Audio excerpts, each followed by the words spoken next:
नमस्कार दोस्तों, उत्तर प्रदेश स्पेशल की क्लास नंबर 12 में आपका स्वागत है।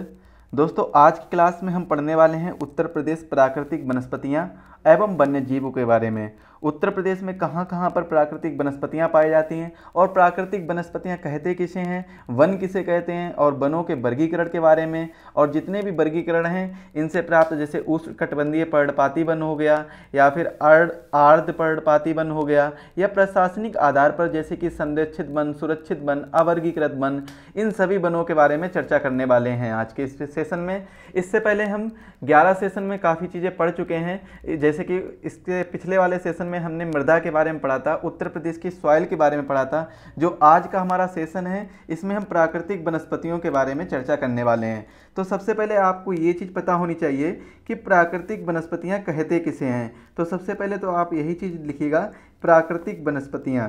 प्राकृतिक वनस्पतियाँ किसे कहते हैं? तो प्राकृतिक वनस्पतियाँ क्या है कि इनसे तात्पर्य है, कैसी वनस्पतियों से तात्पर्य है कि जो किसी क्षेत्र में बिना मानवीय हस्तक्षेप के, यानी हम लोग जिसमें हस्तक्षेप ना करें, और वो अपने आप ऐसी वनस्पतियाँ जहाँ पर उग जाती हैं या फिर जहाँ पर इनकी पैदावारी हो जाती है, तो इसलिए वहाँ पर कोई भी मानवीय हस्तक्षेप नहीं होता है और ये लंबे समय तक बिना कोई हस्तक्षेप के लंबे समय तक फलती फूलती रहती हैं। ऐसी वनस्पतियों को क्या कहते हैं? प्राकृतिक वनस्पतियां कहते हैं।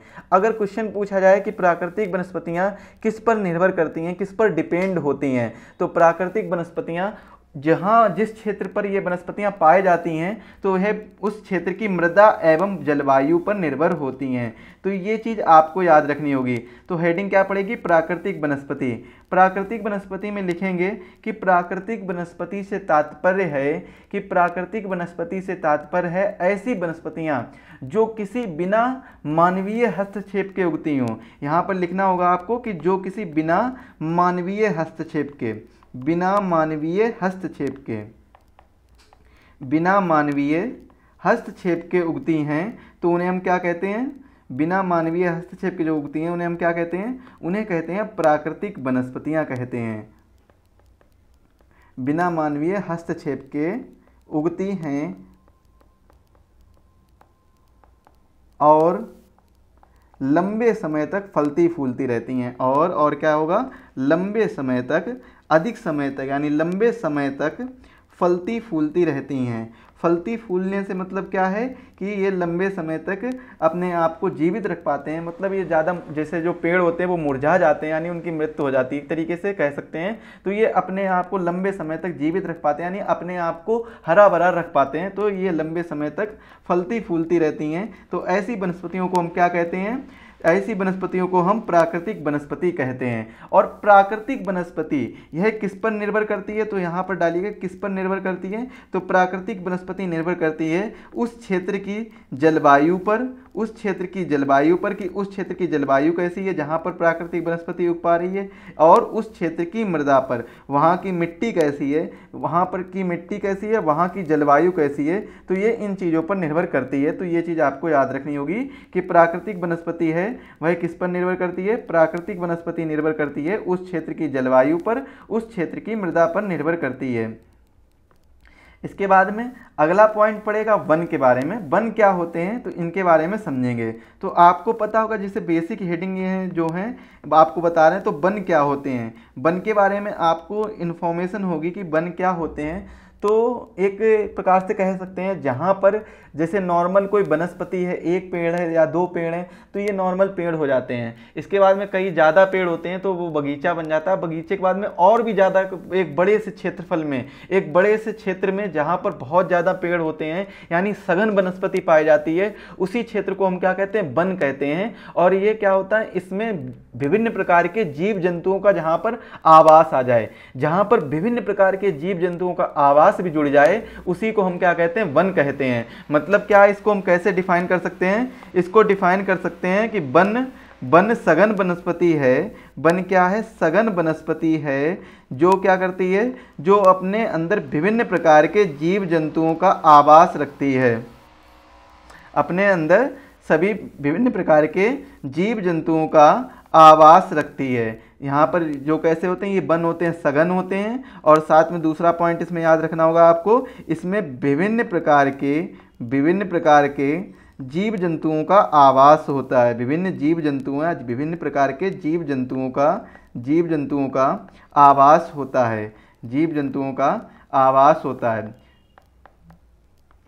इसके बाद में आपको एक क्या चीज़ याद रखनी होगी कि वनों का जो वर्गीकरण है वो कैसे किया जाता है, इसके बारे में चर्चा करते हैं। वनों के वर्गीकरण के बारे में, तो वनों के वर्गीकरण के बारे में देखेंगे तो हेडिंग पड़ेगी वनों का वर्गीकरण, क्लासिफिकेशन ऑफ फॉरेस्ट। वनों का वर्गीकरण, वनों का वर्गीकरण कैसे किया जाता है इसके बारे में चर्चा करेंगे। क्लासिफिकेशन ऑफ फॉरेस्ट, तो क्लासिफिकेशन ऑफ फॉरेस्ट यानी हम इसको दो प्रकार से वर्गीकृत कर सकते हैं। दो प्रकार से वर्गीकरण इसका कर सकते हैं। कौन कौन से दो प्रकार हैं जानिएगा। तो दो प्रकार वह हैं, एक प्रकार कौन सा रहेगा, एक प्रकार रहेगा भौगोलिक आधार पर। एक प्रकार कौन सा रहेगा, एक रहेगा भौगोलिक आधार पर। दूसरा प्रकार कौन सा रहेगा, दूसरा प्रकार रहेगा प्रशासनिक आधार पर। एक प्रकार रहेगा भौगोलिक आधार पर और दूसरा जो प्रकार रहने वाला है वो रहेगा प्रशासनिक आधार पर। कौन सा है, प्रशासनिक आधार पर। तो दो प्रकार से वनों को वर्गीकृत कर सकते हैं, एक भौगोलिक आधार पर, एक प्रशासनिक आधार पर। सर बताइएगा कि भौगोलिक आधार पर कितने भागों में इसको वर्गीकृत किया जा सकता है। तो भौगोलिक आधार पर इसको दो भागों में वर्गीकृत किया जा सकता है। कितने भागों में वर्गीकृत किया जा सकता है, दो भागों में वर्गीकृत किया जा सकता है। कौन कौन से सर वो दो भाग हैं उनके बारे में एक बार चर्चा कर लीजिए। तो वह दो भाग कौन कौन से हैं, दो भाग हैं। एक है उष्णकटिबंधीय, नोट करिएगा, उष्णकटिबंधीय पर्णपाती वन। कौन सा है, उष्णकटिबंधीय पर्णपाती वन। एक प्रकार है उष्णकटिबंधीय पर्णपाती वन। दूसरा प्रकार कौन सा है, दूसरा प्रकार है उष्णकटिबंधीय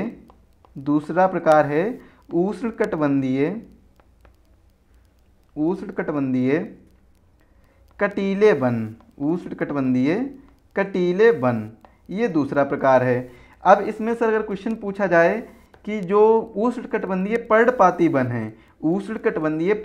वन है इनको कितने भागों में विभाजित किया जा सकता है, तो आप बताइएगा सर इनको भी दो भागों में विभाजित किया जा सकता है। कौन कौन से दो भाग हैं, तो दो भाग बताइएगा सर, नोट करिएगा दो भाग कौन कौन से हैं। तो दो भाग हैं इनके, एक कौन सा है, एक है आर्द्र पर्णपाती वन। एक कौन सा है, एक है आर्द्र पर्णपाती वन। एक प्रकार है आर्द्र पर्णपाती वन और दूसरा प्रकार सर कौन सा है, दूसरा प्रकार है शुष्क पर्णपाती वन। दूसरा प्रकार है सर शुष्क पर्णपाती वन। दो प्रकारों में वर्णित किया जा सकता है। कौन कौन से दो प्रकार हैं, एक है आर्द्र पर्णपाती वन और एक है शुष्क पर्णपाती वन। इन दो प्रकार में वर्गीकृत किया जा सकता है। सर बताइएगा कि जो प्रशासनिक आधार पर वर्गीकरण है इसको कितने भागों में विभाजित किया जा सकता है, इसको कितने भागों में विभाजित किया जा सकता है। सर इसको विभिन्न प्रकार कई भागों में विभाजित किया जा सकता है, लेकिन मुख्यतः हम तीन भागों के बारे में चर्चा करने वाले हैं। तीन भाग कौन कौन से हैं, एक तो पहला कौन सा है, एक पहला है संरक्षित वन। पहला कौन सा है, संरक्षित यानी प्रोटेक्टेड फॉरेस्ट। जो राज्य सरकार या किसी भी जो केंद्र सरकार, राज्य सरकार या केंद्र सरकार के अंतर्गत संरक्षित किए जाते हैं उन्हें कहते हैं संरक्षित वन। और एक है सुरक्षित वन, इसे भी प्रोटेक्टेड फॉरेस्ट कहते हैं और इसमें भी संरक्षण किया जाता है। लेकिन इस जो संरक्षित वन होते हैं इसमें कोई भी चीज़ बाहर नहीं ला सकते, जैसे कि वन से लकड़ी नहीं ले जा सकते, वन को चरागाह के रूप में प्रयोग नहीं कर सकते, लेकिन सुरक्षित वन में प्रयोग कर सकते हैं। तो ये अंतर दोनों में है, लेकिन दोनों की जो इंग्लिश रहेगी वो मीनिंग सेम रहेगी, प्रोटेक्टेड वन, प्रोटेक्टेड फॉरेस्ट। इसके बाद में जो तीसरा प्रकार है वह है अवर्गीकृत वन। कौन सा है, अवर्गीकृत वन। तो ये तीसरा प्रकार है, इनके बारे में आज हम चर्चा करने वाले हैं। तो यहाँ से स्टार्टिंग से मैंने क्या पढ़ाया था आपको, सबसे पहले आपको बताया था कि जो प्राकृतिक वनस्पति है उसे कहते किसे हैं। इसके बाद ये प्राकृतिक वनस्पति किस पर निर्भर करती है और वन क्या होते हैं, और वनों के वर्गीकरण के बारे में चर्चा की थी, वनों के वर्गीकरण के बारे में। अब हम स्टार्ट करते हैं उष्णकटिबंधीय पर्णपाती वन। इसको हेडिंग डालिएगा उष्णकटिबंधीय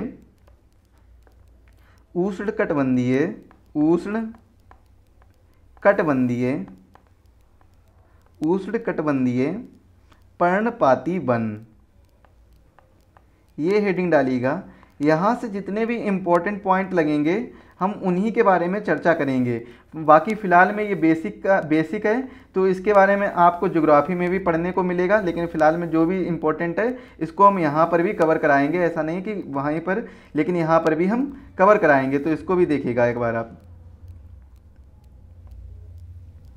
उष्णकटिबंधीय पर्णपाती वन के बारे में चर्चा करने वाले हैं। तो यहाँ पर आप सबसे पहला पॉइंट नोट करिएगा। पहला पॉइंट सर क्या नोट करिएगा? पहला पॉइंट नोट करिएगा, इन्हें कौन से वन? इन्हें मानसूनी वन भी कहा जाता है। यहीं पर नोट करिएगा, मानसूनी वन भी कहा जाता है। क्या कहा जाता है? मानसूनी वन।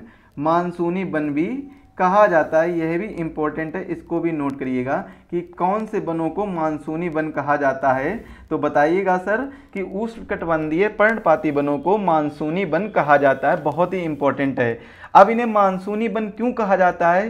क्योंकि जो जहाँ पर वर्षा अधिक होती है, जैसे 70 से 200 सेंटीमीटर वार्षिक वर्षा वाले जो क्षेत्र हैं वहीं पर ये उगते हैं। तो ये कहाँ पर उगते हैं? 70 से 200 सेंटीमीटर, 70 से 200 सेंटीमीटर वार्षिक वर्षा वाले क्षेत्रों में ये उगते हैं। वार्षिक वर्षा वाले क्षेत्रों में उगते हैं। तो ये चीज़ नोट करिएगा, इसीलिए इन्हें क्या कहते हैं? मानसूनी वन भी कहते हैं। ये चीज़ भी पॉइंट याद रखिएगा, इंपॉर्टेंट है। ये पूछा जा चुका है कई बार एग्जाम में कि मानसूनी वन किन वनों को कहते हैं। तो मानसूनी वन उष्णकटिबंधीय पर्णपाती वनों को मानसूनी वन कहते हैं।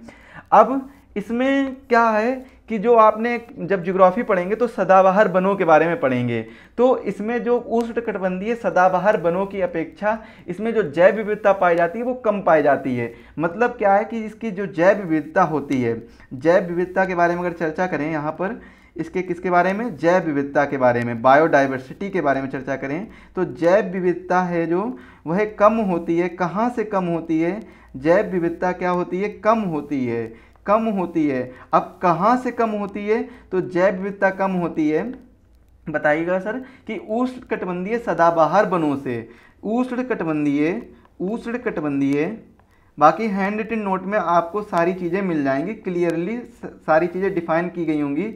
जैसे ही ये टॉपिक ख़त्म होगा, जैसे ही कोई एक सिंपल सा टॉपिक जो बेसिक चैप्टर ख़त्म होता है उसके बाद में hand written notes complete upload कर दिए जाते हैं, तो आप उनको ज़रूर देखिएगा। हम एक वीडियो भी लाएंगे कि आपको कैसे एप्लीकेशन को यूज़ करना, क्योंकि मेरे पास क्वेरी आ रही है काफ़ी बच्चों की कि वो चीज़ें ढूंढ नहीं पा रहे हैं, जैसे कि हैंड रिटन नोट्स कहाँ मिलेंगे, क्लास नोट्स कहाँ मिलेंगे, इन सभी चीज़ों के बारे में भी हम आपको बताएंगे। और ये बिल्कुल ऊपर से ही आपको बेसिक सा वीडियो मिल जाएगा, छोटा सा वीडियो रहेगा, सारी चीज़ें मिल जाएंगी। तो जैव विविधता कम होती है, कहाँ से कम होती है? उष्णकटिबंधीय सदाबहार वन से। कहाँ से? उष्णकटिबंधीय सदाबहार वनों से ये कम होती है, यहाँ से कम होती है। तो उष्णकटिबंधीय सदाबहार वनों की जो जैव विविधता है वो अधिक होती है, इनकी अधिक होती है, मतलब यहाँ पर ऐसे लगेगा जैव विविधता इनकी अधिक होती है। और कम किसकी होती है? कम होती है उष्णकटिबंधीय पर्णपाती वन। तो यहाँ पर हम नॉर्मल सा लिख के दे रहे हैं पर्णपाती वन, यानी पर्णपाती वन की जो है जैव विविधता वह कम होती है, उष्णकटिबंधीय पर्णपाती वन। तो ये चीज़ आप लोग नोट करिएगा, उष्णकटिबंधीय पर्णपाती वन की जैव विविधता उष्णकटिबंधीय सदाबहार वनों से कम होती है, या फिर कह लीजिए उष्णकटिबंधीय पर्णपाती वनों की जैव विविधता उष्णकटिबंधीय जैव विविधता कम होती है, जबकि सदाबहार वनों की जैव विविधता अधिक होती है। अब इनको दो भागों में विभाजित किया गया है। ये देखिए मैंने बताया था इनको दो भागों में, कौन कौन से दो भाग हैं? तो दो भाग नोट करिएगा। एक तो दो भाग, ये एक पहला भाग कौन सा हो जाएगा? आर्द्र पर्णपाती वन। एक कौन सा हो जाएगा सर? आर्द्र पर्णपाती वन। दूसरा कौन सा हो जाएगा? शुष्क पर्णपाती वन हो जाएगा सर। दूसरा कौन सा हो जाएगा? शुष्क पर्णपाती वन। तो इन दोनों भागों के बारे में हम चर्चा करने वाले हैं। पहली हेडिंग डालिएगा। पहली हेडिंग क्या पड़ेगी सर? पहली हेडिंग पड़ेगी आर्द्र पर्णपाती वन। आर्द्र पर्णपाती वन। आर्द्र पर्णपाती वन में हम दो तीन पॉइंट देखेंगे, इसके बाद में हम शुष्क पर्णपाती वन की ओर चलेंगे। तो आर्द्र पर्णपाती वन में हम दो पॉइंट क्या कौन कौन से देखेंगे? सबसे पहले देखेंगे कि इसमें कितनी वर्षा पाई जाती है, कितनी सेंटीमीटर वर्षा में ये वन उगते हैं, कितने सेंटीमीटर की वर्षा में ये वन उग सकते हैं, इस चीज़ के बारे में चर्चा करेंगे। तो पहला पॉइंट लिखिएगा, पहला पॉइंट क्या लिखिएगा, पहला पॉइंट लिखिएगा ये वन 100 से 200 सेंटीमीटर, कितना 100 से 200 सेंटीमीटर वार्षिक वर्षा, कितनी 100 से 200 सेंटीमीटर वार्षिक वर्षा वाले क्षेत्र में उगते हैं, वार्षिक वर्षा वाले क्षेत्र में उगते हैं। ये चीज़ नोट करिएगा।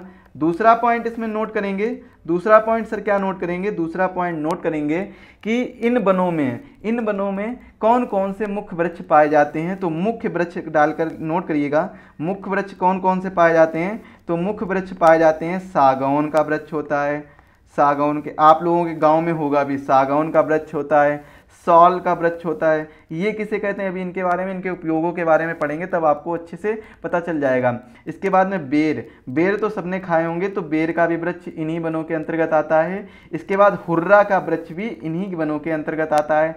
आंवला का भी सेवन अधिक से अधिक लोगों ने किया होगा, तो आंवला का भी वृक्ष इन्हीं वनों के अंतर्गत आता है। और जो महुआ होता है, महुआ का भी वन, इन महुआ के जो वृक्ष होते हैं वो भी इन्हीं वनों के अंतर्गत ये वृक्ष उगते हैं। आर्द्र पर्णपाती वन यानी आर्द्र पर्णपाती जो वृक्ष होते हैं उनके अंतर्गत ये इतने सागौन का वृक्ष, सौल का वृक्ष, बेर का वृक्ष, हुर्रा का वृक्ष, आंवला का वृक्ष और महुआ का वृक्ष, इतने वृक्ष पाए जाते हैं। किसके अंतर्गत ये पाए जाते हैं, आर्द्र पर्णपाती वन के अंतर्गत पाए जाते हैं। इसके बाद हम चर्चा करेंगे यह वन भाबर एवं तराई के क्षेत्र में, कौन से क्षेत्र में पाए जाते हैं। अगर इसमें क्षेत्र पूछा जाए, क्या पूछा जाए सर, क्षेत्र पूछा जाए तो क्षेत्र बताइएगा सर, क्षेत्र बताइएगा भाबर एवं तराई का क्षेत्र। कौन सा क्षेत्र है, भाबर एवं तराई का क्षेत्र। अब भाबर एवं तराई के क्षेत्र के बारे में स्टार्टिंग में जो परिचय वाली क्लास हुई थी उसमें मैंने डिस्कस किया था। जैसे यहाँ पे एक छोटा सा मैप यूपी का देखिए,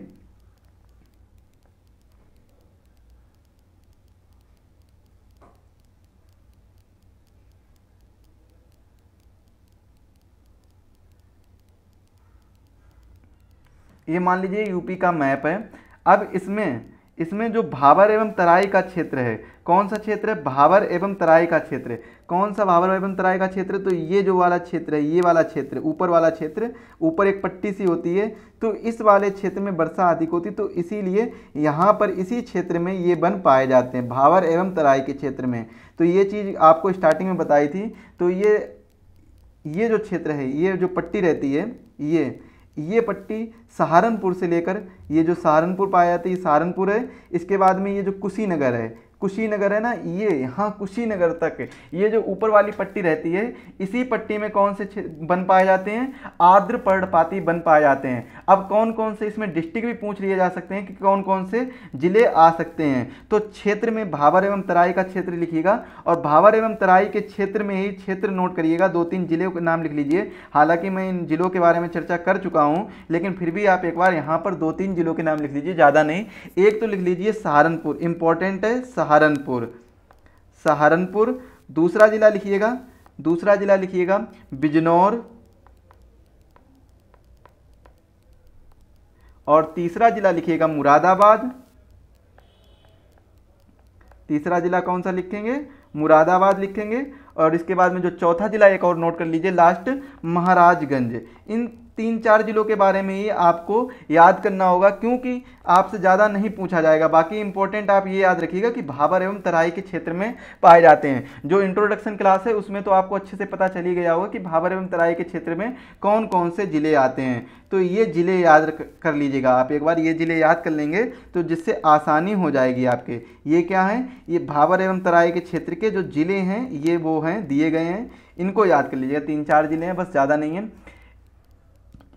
इसके बाद में जो हेडिंग पड़ेगी, सेकेंड हेडिंग कौन सी पड़ेगी, सेकेंड हेडिंग पड़ेगी शुष्क पर्णपाती वन।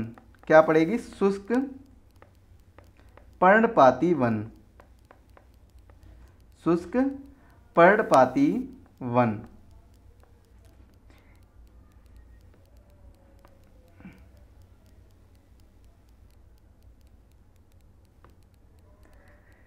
अब इसमें आपको 2-3 पॉइंट अच्छे पॉइंट हैं वो याद रखने होंगे, क्योंकि यहाँ से क्वेश्चन ज़्यादा पूछे जाते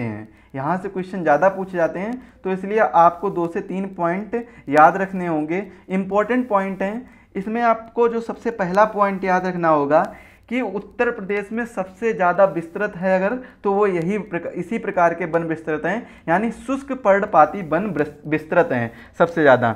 इसके बारे में चलिए बाद में चर्चा करते हैं। सबसे पहले इसमें देख लेते हैं कितने सेंटीमीटर यहाँ पर वार्षिक वर्षा पाई जाती है, मतलब कितने सेंटीमीटर में ये वन पाए जाते हैं, कितने सेंटीमीटर वार्षिक वर्षा में ये वन पाए जाते हैं। तो नोट करिएगा 70 से 100 सेंटीमीटर, 70 से 100 सेंटीमीटर वार्षिक, 70 से 100 सेंटीमीटर वार्षिक वर्षा वाले क्षेत्र में ये वन पाए जाते हैं। कौन से क्षेत्र में पाए जाते हैं? जहाँ पर 70 से 100 सेंटीमीटर वार्षिक वर्षा वाले जो क्षेत्र होते हैं, तो उन्हीं क्षेत्र में ये वन पाए जाते हैं।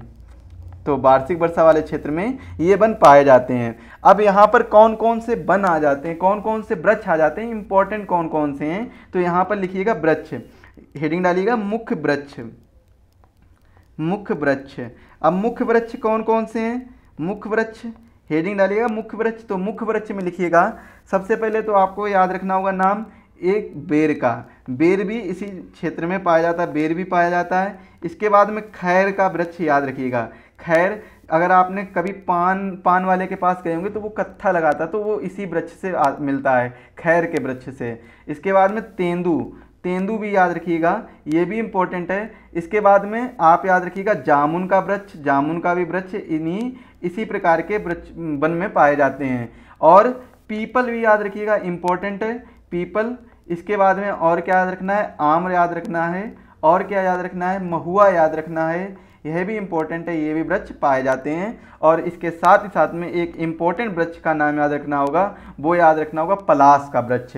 पलाश के वृक्ष के बारे में स्टार्टिंग में काफ़ी ज़्यादा चर्चा की थी, तो आपको बताना है कि पलाश का जो वृक्ष होता है वो क्या है, उत्तर प्रदेश का राजकीय पुष्प है। पलाश का जो पुष्प होता है, तो पलाश के वृक्ष में जो पलाश का पुष्प होता है, तो ये उत्तर प्रदेश का जो राजकीय पुष्प भी है, ये भी याद रखना होगा। तो ये कहाँ पर पाए जाते हैं? यह शुष्क पर्णपाती वनों में यह पुष्प पाए जाते हैं, यह वन पाए जाते हैं, तो ये चीज़ आपको याद रखनी होगी।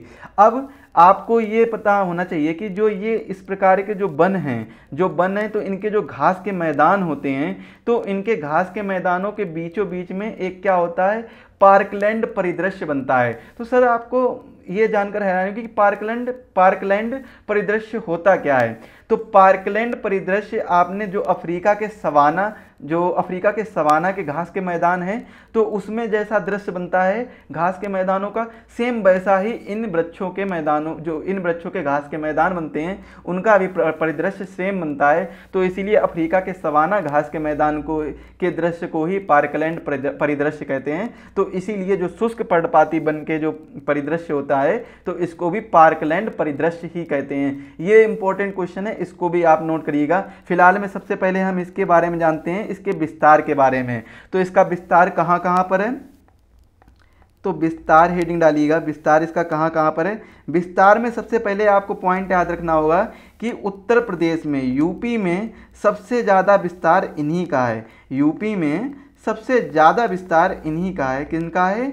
शुष्क पर्णपाती वन का है। आपने देखा होगा कि जामुन हो गया, पीपल हो गया, आम हो गया और बेर हो गया, ये सब वृक्ष आमतौर पर हर जगह पाए जाते हैं। तो इसीलिए क्या है, सबसे ज़्यादा विस्तार इन्हीं का है। सब यूपी में सबसे ज़्यादा विस्तार है, या फिर कह सकते हैं यूपी में सबसे ज़्यादा विस्तृत हैं, सबसे ज़्यादा विस्तृत हैं। अब अगर पूछा जाए सर कितना विस्तृत हैं, ये तो बता दिया सबसे ज़्यादा विस्तृत हैं, लेकिन कितना विस्तृत हैं? तो 32%, मतलब उत्तर प्रदेश के 100% हिस्से में से 32% तो केवल इसी प्रकार के वृक्ष विकसित हैं, मतलब शुष्क पर्णपाती वन पाए जाते हैं। बाकी के जो बचा हुआ है 68%, तो 68% में अन्य वृक्ष पाए जाते हैं। लेकिन 32% एक मेजर हिस्सा है, एक बहुत बड़ा हिस्सा है, जहां पर ये शुष्क पर्णपाती वन पाए जाते हैं। तो यूपी में सबसे ज़्यादा विस्तृत कौन है? शुष्क पर्णपाती वन है। सर कितना विस्तृत है? सर ये 32% विस्तृत हैं। और पूछा जाए सर ये कहाँ कहाँ पर पाए जाते हैं, इनका विस्तार किन किन जगहों पर है? तो इनका विस्तार है, एक तो ये 32% जगह पर विस्तृत हैं, तो इनका विस्तार है कहाँ कहाँ पर? तो यह इनका विस्तार है गंगा के मैदानों में। जो गंगा का मैदानी क्षेत्र है, गंगा का जो मैदानी क्षेत्र है, वहाँ पर ये वन पाए जाते हैं। और आपको पता ही होगा कि गंगा का मैदानी क्षेत्र कितना बड़ा है उत्तर प्रदेश में। गंगा का मैदानी क्षेत्र उत्तर प्रदेश में काफ़ी बड़ा है, तो इसीलिए 32% ये पाए जाते हैं। सबसे ज़्यादा विस्तृत होते हैं। इसके बाद में इन वृक्षों को, किनको, इन वृक्षों यानी कौन से वृक्ष, शुष्क पर्णपाती जो वन हैं, तो इनके वृक्षों के बीच बीच में जो घास होती हैं और उनके घास के जो मैदान बनते हैं, तो इनके घास के मैदानों को हम क्या कहते हैं, पार्कलैंड परिदृश्य कहते हैं। पार्कलैंड परिदृश्य क्यों बनते कहते हैं, क्योंकि सवाना के जो घास के मैदान हैं, सवाना घास के मैदान हैं, उनको ही पार्कलैंड परिदृश्य कहते हैं। तो बिल्कुल दोनों सेम टू सेम दिखते हैं, इसीलिए इन वृक्षों को भी हम क्या कहते हैं, पार्कलैंड परिदृश्य कहते हैं। इनको आप नोट कर लीजिएगा। इसमें एक नोट करेंगे, एक नोट लगाएंगे और डालेंगे, नोट में लिखिएगा कि इन वनों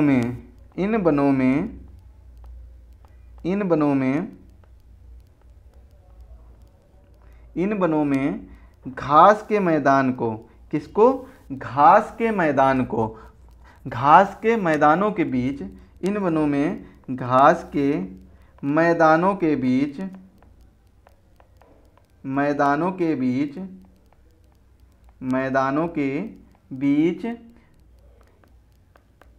में पेड़ों के बीच, मैदानों के बीच और पेड़ों के भी बीच में जो घास पाई जाती है या फिर जो मैदान पाया जाता है, उसको हम क्या कहते हैं, उसको एक पार्कलैंड, क्या किस नाम से जानते हैं, पार्कलैंड परिदृश्य के नाम से जानते हैं। इसको जानते हैं पार्कलैंड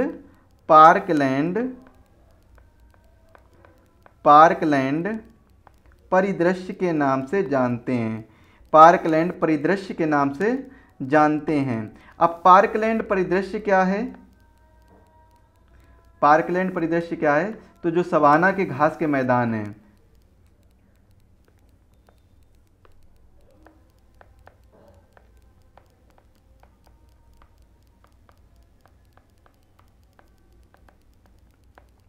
अब पार्कलैंड परिदृश्य क्या होता है, तो पार्कलैंड परिदृश्य होता है सवाना के घास के मैदान।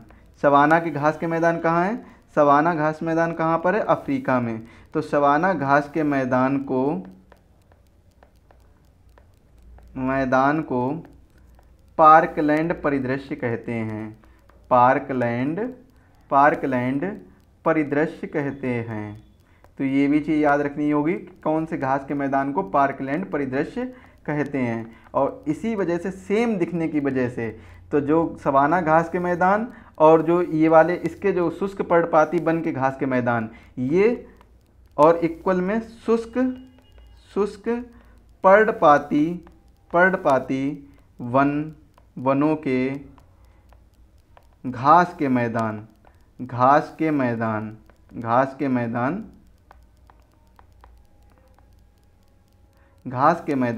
ये कैसे होते हैं, इक्वल दिखते हैं, सेम दिखते हैं। ये कैसे हैं, बराबर दिखते हैं, यानी सेम दिखते हैं।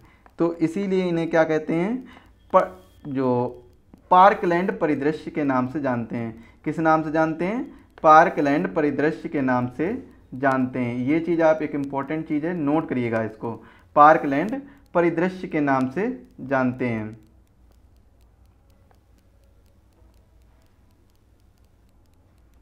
पार्कलैंड परिदृश्य के नाम से जानते हैं। इसके बाद में जब दूसरा जो हमारा वन आएगा, भौगोलिक आधार पर ही दूसरा वन कौन सा आएगा, दूसरा वन आएगा उष्णकटिबंधीय कटीले वन। कौन सा आएगा, उष्णकटिबंधीय कटीले वन आएगा। उष्णकटिबंधीय कटीले वन, इनके बारे में चर्चा करते हैं। तो हेडिंग डाली जाएगी उष्णकटिबंधीय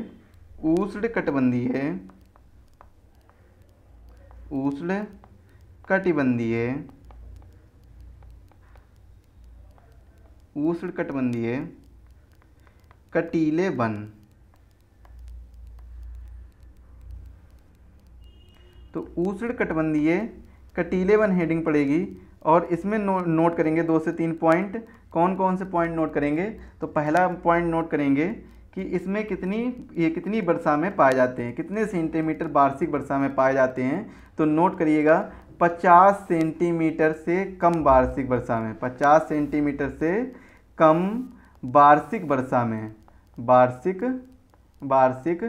वर्षा वाले कम वार्षिक वर्षा वाले क्षेत्र में।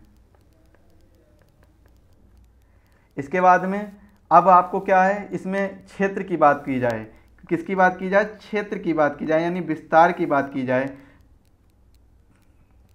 तो नोट करिएगा उत्तर प्रदेश के दक्षिणी भाग, उत्तर प्रदेश के दक्षिणी भाग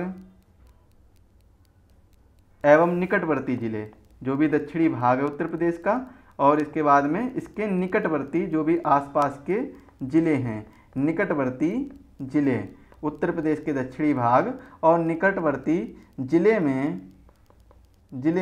अब निकटवर्ती जिले कौन कौन से हैं, जैसे कि आगरा हो गया, कौन सा हो गया, आगरा हो गया, झांसी हो गया, और कौन सा हो जाएगा, झांसी, जालौन हो जाएगा, जालौन के बाद कौन सा हो जाएगा, ललितपुर हो जाएगा, एक कौन सा हो जाएगा, ललितपुर हो जाएगा, और ललितपुर के बाद में और कौन सा हो जाएगा, बांदा हो जाएगा, और कौन सा हो जाएगा, बांदा हो जाएगा।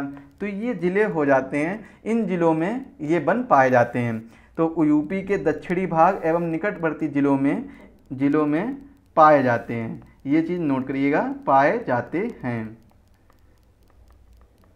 इसके बाद और क्या चीज़ याद रखनी होगी, इसमें प्रमुख वन कौन कौन से आते हैं, कौन कौन सी प्रजाति के इसमें वृक्ष आते हैं। तो वृक्ष या मुख्य वृक्ष डालिएगा हेडिंग, तो वृक्ष आते हैं इसमें ढाक का, जो ढाक का वृक्ष होता है, ढाक का, इसका वृक्ष आता है, सेहुड़ का वृक्ष आता है, सेहुड़ का वृक्ष, और बबूल का वृक्ष आता है, और किसका वृक्ष आता है, बबूल का वृक्ष आता है, और चिरौंजी का वृक्ष आता है, किसका वृक्ष आता है, चिरौंजी का वृक्ष आता है। इसके बाद में यहाँ के जो घास और झाड़ियाँ हैं वो पाई जाती हैं, तो इनका प्रयोग किसके लिए आता है, तो कागज एवं बान बनाने में सहायक होता है। ये चीज़ भी नोट करिएगा, उपयोग में लिख लीजिएगा, उपयोग क्या होता है, उपयोग में लिखिएगा यहाँ की घास एवं झाड़ियाँ, यहाँ की घास एवं झाड़ियाँ का प्रयोग कागज एवं वान बनाने में किया जाता है, कागज एवं वान बनाने में किया जाता है। तो सर जो गांव से संबंधित लोग होंगे तो वो बान का अर्थ समझ गए होंगे, कागज का अर्थ तो सभी लोग समझ गए होंगे जिसमें आप लिख रहे हैं। तो बान का अर्थ क्या होता है, जो खाट होती है, जो जिससे खाट की बुनाई की जाती है, वो होते हैं वान। तो बनाने में किया जाता है, किसका बनाने में प्रयोग किया जाता है, कागज एवं वान बनाने में। जो घास के मैदान होते हैं, उष्णकटिबंधीय कटीले वन के जो घास के मैदान होते हैं, घास होती हैं, जो झाड़ियाँ होती हैं, इनका प्रयोग कागज एवं बान बनाने में इनका प्रयोग किया जाता है। तो ये चीज़ नोट करिएगा, इम्पोर्टेंट है। इसके बाद में जो हमारी अगला प्रकार है प्रशासकीय आधार पर या प्रशासनिक आधार पर वनों का वर्गीकरण। तो प्रशासनिक आधार पर वनों का वर्गीकरण, हम जितने भी वर्गीकरण हैं सभी चीज़ों के बारे में पढ़ेंगे। हालांकि फिलहाल में सुरक्षित वन और संरक्षित वन और अवर्गीकृत वन के बारे में ही ऊपर लिखा था, लेकिन यहाँ पर जो राजकीय वन है, सामुदायिक वन है और निजी वन है, इनके बारे में भी हम पढ़ेंगे। तो हेडिंग डालिएगा प्रशासकीय, हेडिंग डालिएगा प्रशासकीय आधार पर वनों का वर्गीकरण, प्रशासकीय आधार पर वनों का वर्गीकरण। हेडिंग पड़ेगी प्रशासकीय आधार पर वनों का वर्गीकरण। प्रशासकीय आधार पर वनों का वर्गीकरण वैसे तो विभिन्न प्रकार से किया गया है, लेकिन यहाँ पर जिनके बारे में पढ़ेंगे वो हैं 6 प्रकार। कौन कौन से 6 प्रकार हैं, चलिए देखते हैं। एक तो कौन सा हो जाएगा, एक हो जाएगा संरक्षित वन, एक कौन सा हो जाएगा, असंरक्षित वन हो जाएगा, एक कौन सा हो जाएगा, असंरक्षित वन हो जाएगा, और संरक्षित वन हो जाएगा। एक हो जाएगा सुरक्षित, एक हो जाएगा संरक्षित, और कौन से हो जाएंगे, अवर्गीकृत, और हो जाएगा राजकीय, और कौन सा हो जाएगा सामुदायिक, और हो जाएगा निजी वन। तो चलिए देखते हैं, पहले एक एक प्रकार के बारे में देखते हैं। पहला प्रकार कौन सा हो जाएगा,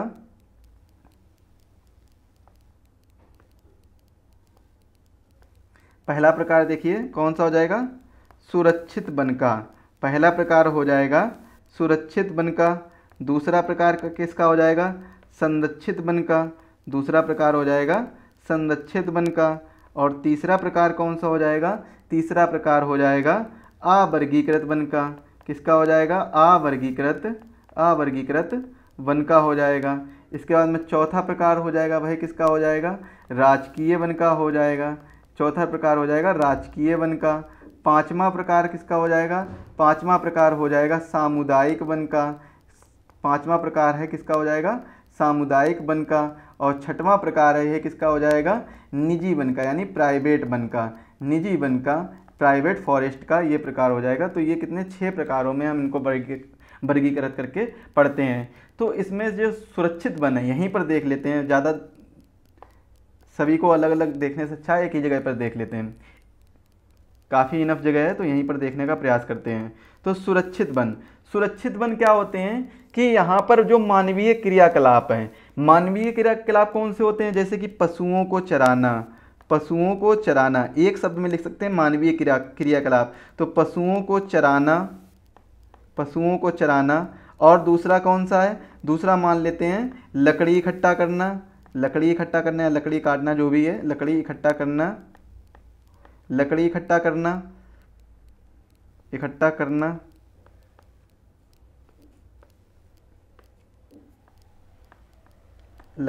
करना। इन पे सब पे क्या है? इन पे सब पे प्रतिबंध लगा है। ये क्या है? प्रतिबंध लगा है।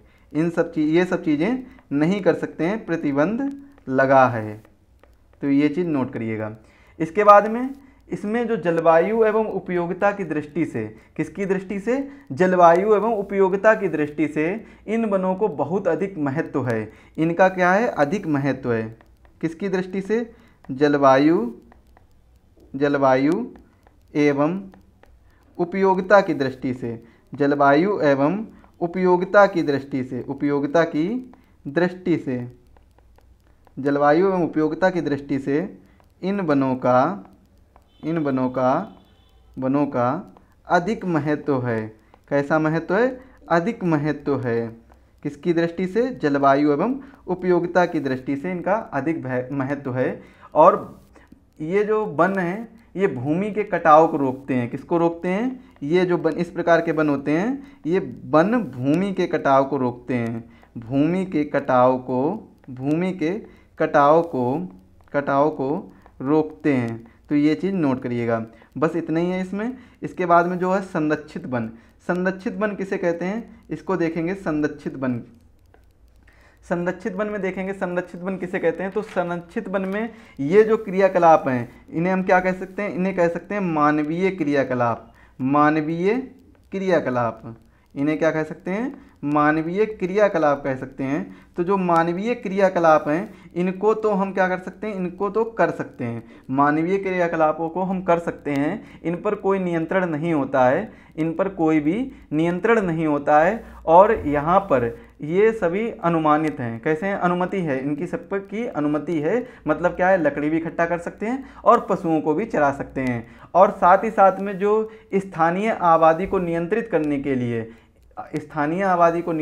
के लिए इन पर नियंत्रण नहीं होता है। मतलब क्या है? इन पर मानवीय क्रियाकलापों को कर सकते हैं और स्थानीय आबादी को नियंत्रित करने के लिए इन पर कोई भी नियंत्रण भी नहीं होता है। इसके बाद में अवर्गीकृत वन। तो अवर्गीकृत वन में हम किसके बारे में देखेंगे? तो अवर्गीकृत वन में हम देखेंगे कि जो शासन प्रशासन द्वारा, किसके द्वारा? शासन एवं प्रशासन द्वारा इन वनों का कोई भी वर्गीकरण नहीं किया जा सकता है। प्रशासन द्वारा वर्गीकरण नहीं किया जा सकता है। वर्गीकरण किनका? इन वनों का, अवर्गीकृत वनों का वर्गीकरण नहीं किया जा सकता है। तो ये चीज़ नोट करिएगा, इनका वर्गीकरण नहीं किया जा सकता है। इसके बाद में अगला जो आता है वन, वो कौन सा है? राजकीय वन। तो राजकीय वन में नोट करिएगा कि इनका जो संरक्षण है, इनका संरक्षण वह कौन देखता है? संरक्षण राज्य सरकार द्वारा होता है। किसके द्वारा होता है? संरक्षण होता है वह किसके द्वारा होता है? राज्य सरकार द्वारा होता है। राजकीय वन का संरक्षण किसके द्वारा होता है? राज्य सरकार द्वारा राजकीय वन का संरक्षण होता है। इसके बाद में सामुदायिक वन, ये इंपॉर्टेंट है, इसको देखिएगा। सामुदायिक वन, तो इस प्रकार के वनों का पूर्ण रूप से इस प्रकार के वनों का संरक्षण या नियंत्रण लिखते हैं। इस प्रकार के वनों का नियंत्रण पूर्ण रूप से, कैसे? पूर्ण रूप से, इस प्रकार के वनों का नियंत्रण पूर्ण रूप से स्थानीय निकाय, कौन से निकाय? स्थानीय निकाय द्वारा होता है। स्थानीय निकाय द्वारा होता है। अब स्थानीय निकाय कौन कौन से होते हैं सर, ये भी बता दीजिए। तो स्थानीय निकाय और प्रशासनिक निकाय, स्थानीय निकाय, इन सभी चीज़ों के बारे में चर्चा पहले कर चुके हैं, फिलहाल में फिर भी बता देते एक बार। तो स्थानीय निकाय किसे कहते हैं, क्योंकि इसकी बात चल रही है स्थानीय निकाय की। यहाँ पर इसको थोड़ा सा हाईलाइट कर लीजिए और यहाँ पर लिखते हैं स्थानीय निकाय के बारे में।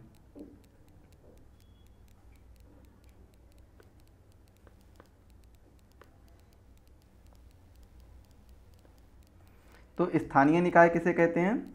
स्थानीय निकाय कहते हैं जैसे कि जिला परिषद हो गया। क्या हो गया? जिला परिषद हो गया।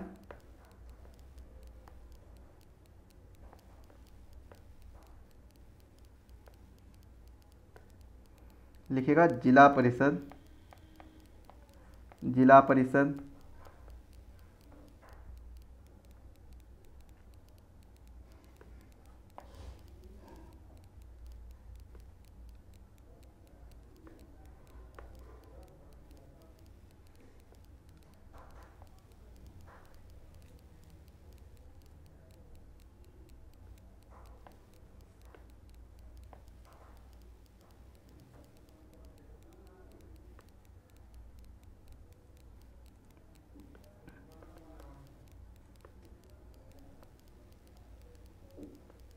कौन कौन सा हो जाएगा? एक हो जाएगा जिला परिषद, एक कौन सा हो जाएगा? जिला परिषद हो जाएगा। एक हो जाएगा नगर पालिका,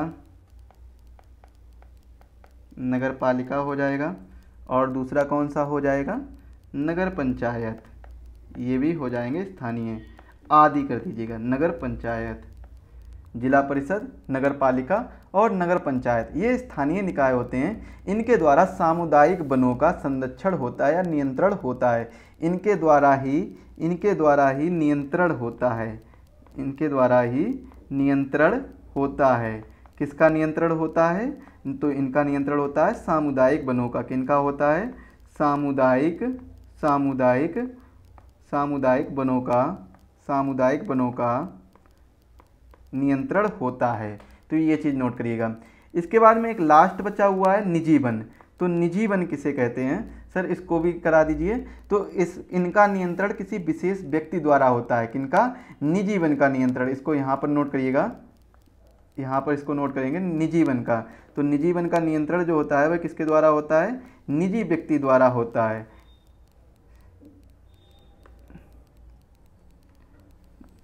निजी वन का नियंत्रण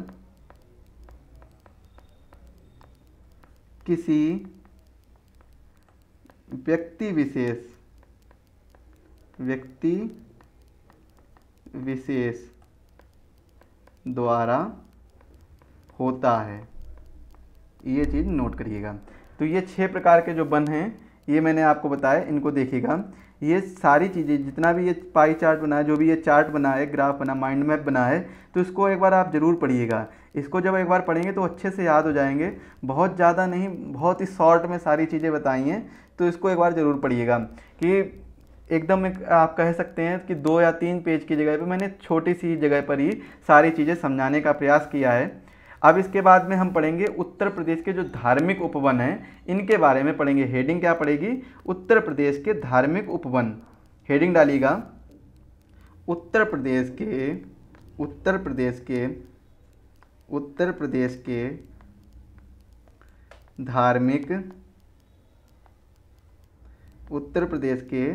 धार्मिक उपवन। उत्तर प्रदेश के धार्मिक उपवन हेडिंग पड़ेगी। और इसमें पहली हेडिंग पड़ेगी क्या, पहली हेडिंग नहीं सॉरी, इसको डायरेक्ट नाम से ही इनके पॉइंट में ही लिख लेते हैं। तो पहला पॉइंट जो रहेगा, पहला पॉइंट क्या रहेगा, रहेगा बेरिया समाया उपवन। पहला पॉइंट क्या रहेगा, बेरिया समाया उपवन, बेरिया समाया उपवन। इसके बाद में दूसरा पॉइंट क्या रहेगा, दूसरा पॉइंट रहेगा परमहंस, परमहंस, परमहंस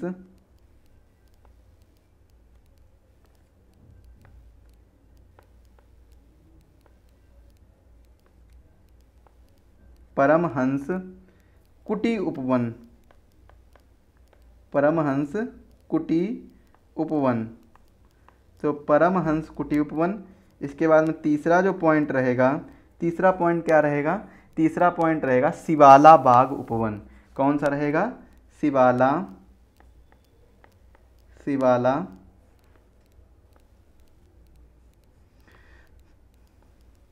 शिवाला बाग उपवन, शिवाला बाग उपवन, ये तीसरा। इसके बाद में आप सर ये बता दीजिए, आपने ये तो बता दिए कि 3 उपवन ये हैं धार्मिक उपवन, लेकिन ये तीनों उपवन पाए कहाँ जाते हैं। तो ये तीनों उपवन कहाँ पाए जाते हैं, इस चीज़ को नोट करिएगा। तीनों उपवन पाए जाते हैं आपके किस जगह पर, तो तीनों उपवन पाए जाते हैं, ये तीनों उपवन पाए जाते हैं कहाँ पर पाए जाते हैं, ये तीनों उपवन पाए जाते हैं बहराइच में। कौन सा जिले में पाए जाते हैं, बहराइच में पाए जाते हैं। ये चीज़ नोट करिएगा, कहाँ पर पाए जाते हैं, बहराइच में पाए जाते हैं। इसके बाद में सर और भी हैं क्या, तो जी सर बिल्कुल हैं। और तो अगला चौथा पॉइंट पड़ेगा, क्या पड़ेगा, चौथा पॉइंट पार्श्वनाथ उपवन। कौन सा उपवन है, पार्श्वनाथ, पार्श्वनाथ उपवन। इसके बाद में और भी हैं क्या, जी सर पांचवा है कौन सा, झलीधाम उपवन।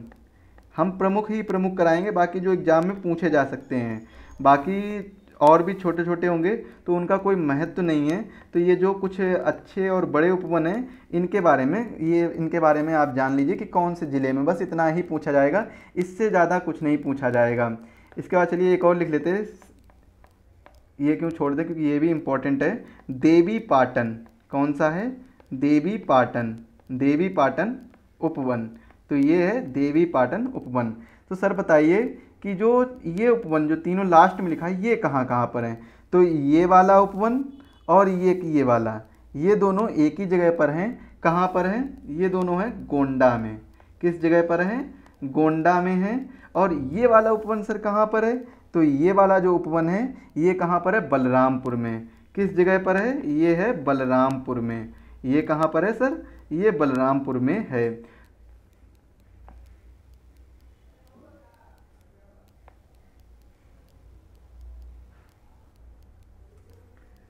तो इन चीज़ों को जो भी करा रहे हैं इनको आप एक बार अच्छे से नोट कर लीजिएगा। बाकी क्लास नोट्स की पीडीएफ भी आपको मिलेगी, तो क्लास नोट्स की पीडीएफ भी आप अच्छे से पढ़िएगा 1-2 बार, तो जिससे कि आपको सारी चीज़ें क्लियर याद हो जाएं। इसके बाद में अब हम पढ़ेंगे प्रमुख वृक्ष एवं उनके उपयोग। बहुत ही इम्पोर्टेंट है ये। अभी तक आपको पता होगा कि अभी तक आप पढ़ते आ रहे हैं कि मैंने सारी चीज़ें पढ़ ली, मैंने क्या क्या पढ़ लिया, सब कुछ पढ़ लिया, वनों का वर्गीकरण पढ़ लिया, वृक्षों के बारे में पढ़ लिया। आखिर उन वृक्षों का उपयोग क्यों है, हम वृक्षों को बचा ही क्यों रहे हैं। तो अभी जब मृदा संरक्षण के उपाय पढ़े थे, तो मृदा संरक्षण के उपाय मैंने लास्ट जो सबसे स्टार्टिंग पॉइंट बताया था वो बताया था कि हमें अधिक से अधिक वृक्षारोपण करने चाहिए। क्या करना चाहिए, अधिक से अधिक वृक्षारोपण करने चाहिए और पेड़ काटने पर प्रतिबंध लगाना चाहिए। और जितने भी बीहड़ और वेटलैंड्स है उनको उपजाऊ भूमि के रूप में परिवर्तित करना चाहिए। ये सब चीज़ें बताई थी। और भी बताया था कि जैसे कि लवण और क्षारीय भूमि में सुधार लाना चाहिए, बाढ़ की रोकथाम करनी चाहिए और वैज्ञानिक फसल चक्र अपनाना चाहिए, और रासायनिक उर्वरकों का कम प्रयोग करें और जैविक उर्वरकों का ज़्यादा से ज़्यादा प्रयोग करें। तो ये सब चीज़ें बताई थी। अब इनका प्रयोग क्यों करना चाहिए तो इनके बारे में जानेंगे। तो हेडिंग पड़ेगी प्रमुख वृक्ष एवं उनके उपयोग। आखिर हमें इनकी उपयोगिता क्या है, इनको ये उपयोगी क्यों है हमारे लिए। तो हेडिंग पड़ेगी प्रमुख वृक्ष, हेडिंग डालिएगा प्रमुख वृक्ष, प्रमुख वृक्ष प्रमुख वृक्ष एवं उनके उपयोग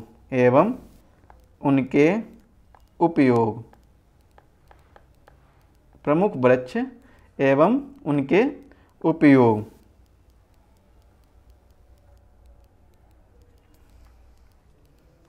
ये हमारी हेडिंग पड़ेगी। इसके बाद में इसमें पॉइंट के हिसाब से लिखेंगे, बाकी अगर चाहें तो हेडिंग से भी लिख सकते हैं आप। अगर हेडिंग से लिखेंगे तो पहले वृक्ष का नाम डाल दीजिए, इसके बाद में उसका क्या उपयोग है ये चीज़ लिख दीजिए। ऐसे भी लिख सकते हैं, या फिर आप पॉइंट के हिसाब से जैसे मैं लिखा रहा हूँ ऐसे भी लिख सकते हैं, ये भी ठीक रहेगा। जैसा भी फिर आपको उचित लगे वैसे आप लिख लीजिएगा एक बार। बाकी क्लास नोट्स में और जो हैंड रिटन नोट्स हैं उसमें आपको पॉइंट के हिसाब से ही दे दिया जाएगा, पॉइंट के हिसाब से जो लिखा जाएगा उसी के अकॉर्डिंग आपको दे दिया जाएगा। तो इसमें हम देखते हैं पहला पॉइंट क्या बनेगा। जो इमारती लकड़ी होती है, आपने देखा होगा कि इमारती लकड़ी का प्रयोग कई जगह पे किया जाता है, फर्नीचर वगैरह बनाने में किया जाता है। साथ ही साथ में जो रेल के डिब्बों में कुछ ना कहीं कहीं पर लकड़ियों का प्रयोग किया जाता है। जो स्लीपर कोच होते हैं या फिर जो नॉर्मल कोच होते हैं जो लगेज के लिए बनाया जाता है उसमें, और उसमें कहीं कहीं पर क्या होता है किन्हीं किन्हीं गाड़ियों पर जो लकड़ी का प्रयोग किया जाता है वो इमारती लकड़ी ही होती है। तो वो किसके वृक्ष से आती है, वो साल के वृक्ष से आती है। किसके? साल के वृक्ष से आती है, सागौन के वृक्ष से आती है। तो वो इन्हीं इमारती लकड़ियों के रूप में इनका प्रयोग किया जाता है। तो पहला पॉइंट नोट करिएगा, इमारती लकड़ी के रूप में। किसके रूप में? इमारती लकड़ी के रूप में। इमारती लकड़ी के रूप में, लकड़ी के रूप में, इमारती लकड़ी के रूप में किसका प्रयोग किया जाता है? साल एवं सागौन एवं साल एवं सागौन वृक्ष का प्रयोग किया जाता है। सागौन वृक्ष का प्रयोग किया जाता है। तो ये चीज़ नोट कर लीजिएगा, सागौन वृक्ष का प्रयोग किया जाता है। साल एवं सागौन ये दो वृक्ष हैं, इनका प्रयोग किया जाता है, इनको नोट करिएगा। इसके बाद में दूसरा पॉइंट लिखेंगे। दूसरा पॉइंट क्या लिखेंगे? तो दूसरा पॉइंट लिखेंगे कि जो बीड़ी बनाने हेतु, आपने देखा होगा कि आपके गांव में या फिर और कहीं आसपास कुछ बड़े बुजुर्ग लोग होते हैं, तो कुछ लोग क्या कहते हैं बीड़ी वगैरह पीने का पीते हैं। तो वो जो बीड़ी होती है वह कहाँ से बनती है? वह तेंदू के वृक्ष से बनती है। कहाँ से बनती है? तेंदू के वृक्ष से। तो बीड़ी बनाने के लिए, किसके लिए? बीड़ी बनाने के लिए कौन से वृक्ष का प्रयोग किया जाता है? तेंदू के वृक्ष का प्रयोग किया जाता है। तेंदू के वृक्ष का प्रयोग किया जाता है। ये तेंदू के वृक्ष से क्या बनती है? बीड़ी बनाने का प्रयोग किया जाता है। आपके आसपास अगर कोई बीड़ी पीता है तो उससे पूछिएगा जरूर एक बार कि ये जो बीड़ी बनाई जाती है यह कौन से वृक्ष से बनाई जाती है? कौन से वृक्ष से ये बनाई जाती है? किस वृक्ष के पत्तों से यह बीड़ी बनाई जाती है? तो ये चीज़ जरूर पूछेगा। तेंदू के वृक्ष का प्रयोग किया जाता है। इसके बाद में जो अगला पॉइंट है, अगला पॉइंट नोट करिएगा। अगला पॉइंट इसमें नोट करिएगा कि जो कत्था की प्राप्ति, कत्था किसमें, जो आपने देखा होगा कि पान बनाने वाले होते हैं, तो पान बनाने के समय में जो एक कत्था का प्रयोग करते हैं तो वही कत्था है। तो उस कत्था की प्राप्ति कहाँ से की जाती है? उस कत्थे की प्राप्ति के लिए, कत्था की प्राप्ति के लिए, किसकी प्राप्ति के लिए? कत्था की प्राप्ति के लिए, कत्था की प्राप्ति के लिए खैर वृक्ष का प्रयोग किया जाता है। खैर वृक्ष का प्रयोग किया जाता है। बाकी आगे आप लिख लीजिएगा किया जाता है। तो खैर वृक्ष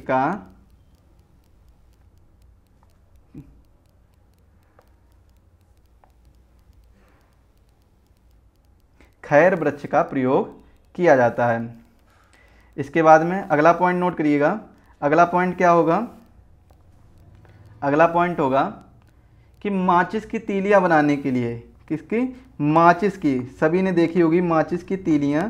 तो माचिस की तीलियां बनाने के लिए, माचिस की तीलियां बनाने के लिए या तिल्लियां बनाने के लिए, कहीं कहीं जगह पर तिल्लियां भी लोग कहते हैं, तो तीलियां बनाने के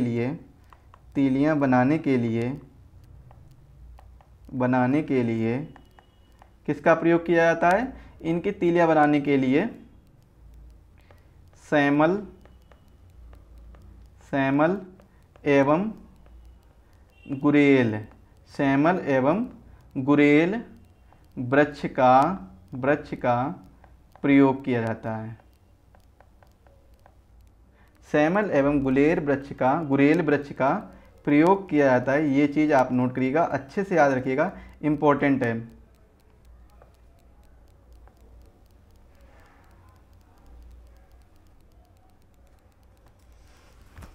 इसके बाद में एक अगला पॉइंट नोट करिएगा। अगला पॉइंट क्या नोट करेंगे सर?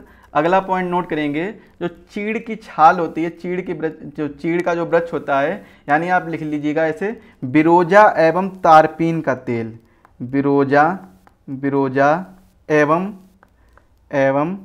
तारपीन के तेल से तात्पर्य समझते होंगे आप सभी लोग कि जब घर में पेंट होता है, पुताई होती है, तो उसमें क्या तारपीन का तेल मिलाया जाता है। तारपीन का जो तारपीन ऑयल मिलाया जाता है, तो उसका प्रयोग उसकी प्राप्ति कहाँ से होती है?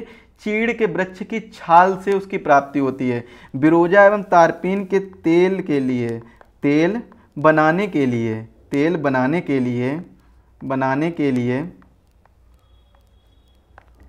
चीड़ के वृक्ष की छाल का प्रयोग किया जाता है। इतना ही लिखिए, का प्रयोग, बस बाकी सब आप लिख लीजिएगा। का प्रयोग किया जाता है, किसका? चीड़ के वृक्ष की छाल का प्रयोग किया जाता है।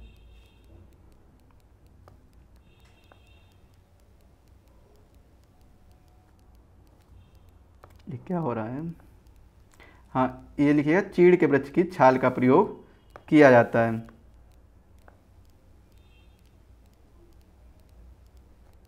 चीड़ के वृक्ष की छाल का प्रयोग किया जाता है। अगला पॉइंट लिखिएगा। अगला पॉइंट क्या लिखेंगे? अगला पॉइंट लिखेंगे कि कागज उद्योग में, कौन से उद्योग में? कागज उद्योग के लिए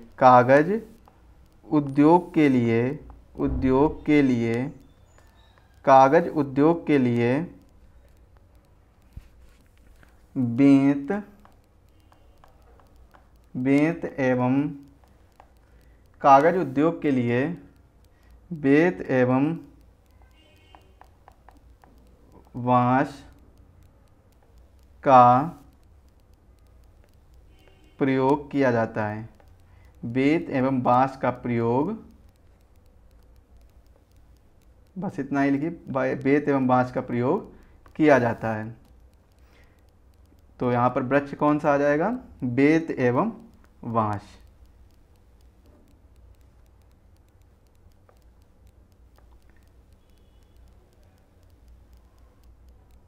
बेंत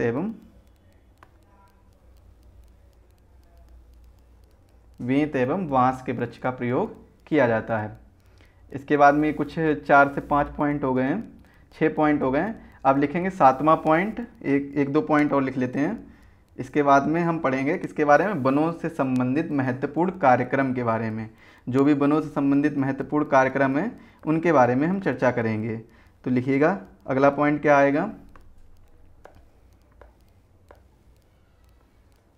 अगला पॉइंट लिखिएगा, चमड़े की रंगाई के लिए। किसकी रंगाई के लिए? चमड़े की रंगाई के लिए। इम्पोर्टेंट है, चमड़े की रंगाई के लिए, चमड़े की रंगाई के लिए बबूल की वृक्ष से प्राप्त छाल, बबूल के वृक्ष से प्राप्त, बबूल के वृक्ष की, थोड़ा सा मिस्टेक हो गया, बबूल के वृक्ष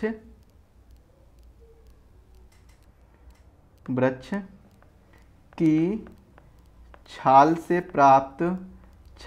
प्राप्त रंग द्वारा। अब किसके? चमड़े की रंगाई किसके द्वारा होती है? तो चमड़े की रंगाई होती है जो बबूल का वृक्ष होता है। बबूल के वृक्ष की जो छाल होती है, इसकी छाल से जो रंग प्राप्त होता है, इसी रंग से किसका? इसी रंग से होता है इसी रंग से चमड़े की रंगाई की जाती है। इसके बाद में आपने देखा होगा कि कई जो छोटे मोटे फंक्शन होते हैं तो गाँव में अक्सर कर ये चलता है, दोना पत्तल वगैरह जो होते हैं, डिस्पोजल जिसे कहते हैं, तो दोना पत्तल जो चलते हैं वो किससे बनाए जाते हैं, तो साखू और महुआ का जो वृक्ष होता है, किसके वृक्ष से, लिख लीजिएगा, दोना एवं पत्तल, दोना एवं पत्तल, दोना एवं पत्तल बनाने के लिए, दोना एवं पत्तल बनाने के लिए साखू एवं महुआ, साखू एवं महुआ के वृक्ष का प्रयोग, तो ये जो प्रयोग लिखा रहे हैं बनों के, तो ये केवल बन के प्रयोग से जो प्राप्त होंगे उन्हीं के बारे में, उनसे जो उद्योग चल रहे हैं इन्हीं सब चीज़ों के बारे में चर्चा कर रहे हैं।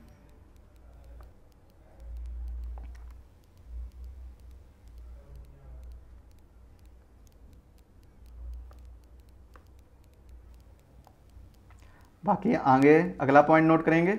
अगला पॉइंट क्या नोट करेंगे, अगला पॉइंट नोट करेंगे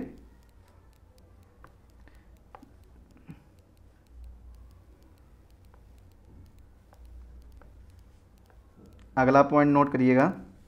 अगला पॉइंट नोट करेंगे जो रेलवे लाइन होती है, रेलवे लाइन के स्लीपर के रूप में, किसके रूप में, रेलवे लाइनों के स्लीपर के रूप में, रेलवे लाइनों के स्लीपर के रूप में, रेलवे लाइनों के स्लीपर के रूप में साल, चीड़, सागौन एवं देवदार, कौन से दार, देवदार। तो ये जो वृक्ष हैं ये क्या है, वृक्षों के नाम हैं, तो इनका प्रयोग किया जाता है रेलवे लाइनों के जो स्लीपर होते हैं, स्लीपर में जो मैंने बताया था कहीं जो लकड़ी का प्रयोग होता है, इन्हीं वृक्षों का प्रयोग किया जाता है, इनसे इमारती लकड़ियाँ प्राप्त होती हैं और इन्हीं इमारती लकड़ियों से कई सारी चीज़ें बनाई जाती हैं। तो ये कुछ इम्पॉर्टेंट पॉइंट हैं जो मैंने आपको बताए। ये सभी इम्पॉर्टेंट पॉइंट जो प्रमुख वृक्ष और उनके उपयोग हैं, तो ये सभी चीज़ें आप एक बार याद कर लीजिए, बहुत ही इम्पॉर्टेंट है। तो इस वाले सेक्शन में मैं बताऊं आपको कि जो हमारे ये प्राकृतिक वनस्पतियां एवं वन्यजीव पढ़ रहे हैं, तो इसमें कुल आपकी 3 क्लासेस रहेंगी। कितनी क्लासेस रहेंगी, 3 क्लासेस रहेंगी। अब आज की क्लास के लिए हम बस इतना ही रखते हैं और आगे की क्लास में, अगली क्लास में यानी हम पढ़ेंगे वनों से संबंधित महत्वपूर्ण कार्यक्रम और उनसे संबंधित कुछ योजनाएं, वनों से संबंधित कुछ योजनाएं जो इंपॉर्टेंट है, सबसे ज़्यादा पूछी जाती हैं, उन्हीं के बारे में चर्चा करेंगे। और उत्तर प्रदेश की वन नीतियों के बारे में समझेंगे कि उत्तर प्रदेश की वन नीति क्या है और उत्तर प्रदेश का वन महोत्सव क्या है, उसके बारे में भी समझेंगे, वहाँ से भी क्वेश्चन आता है। और एक ऑपरेशन चलाया गया था 2001 में उत्तर प्रदेश में, ऑपरेशन ग्रीन, इसके बारे में भी समझेंगे। और साथ ही साथ में क्लीन यूपी ग्रीन यूपी, ये एक प्रोग्राम चलाया जा रहा है, तो इसके बारे में भी समझेंगे, जो कि 7 नवंबर 2015 को चलाया गया था। और इसके बाद में जो वनों पर आधारित कुछ प्रमुख उद्योग हैं और वह उद्योग किन किन जिलों में हैं, इन सभी चीज़ों के बारे में चर्चा को आगे बढ़ाएंगे। और बाद में हम वन्य जीवों के बारे में पढ़ेंगे और कौन कौन से वन्य जीव अभ्यारण्य हैं, कौन कौन से वन्य जीव कहाँ कहाँ पर पाए जाते हैं, इन सभी चीज़ों के बारे में डिटेल से अध्ययन करेंगे। जब हमारा ये वनस्पति एवं वन्य जीव टॉपिक खत्म हो जाएगा, इसके बाद हम पढ़ेंगे खनिज संसाधनों के बारे में, जो कि इसी से संबंधित है, मिलता जुलता है। तो खनिज संसाधनों के बारे में पढ़ेंगे। तो आज के सेशन के लिए बस इतना ही रखते हैं। आगे का सेशन हम यहीं से स्टार्ट करेंगे। कहाँ से स्टार्ट करेंगे ये चीज़ आपको बता दे रहे हैं। एक हेडिंग डाल लीजिएगा, हेडिंग डाल के छोड़िएगा, लिखिएगा वनों से संबंधित महत्वपूर्ण कार्यक्रम एवं योजना। क्या लिखेंगे, वनों से संबंधित महत्वपूर्ण कार्यक्रम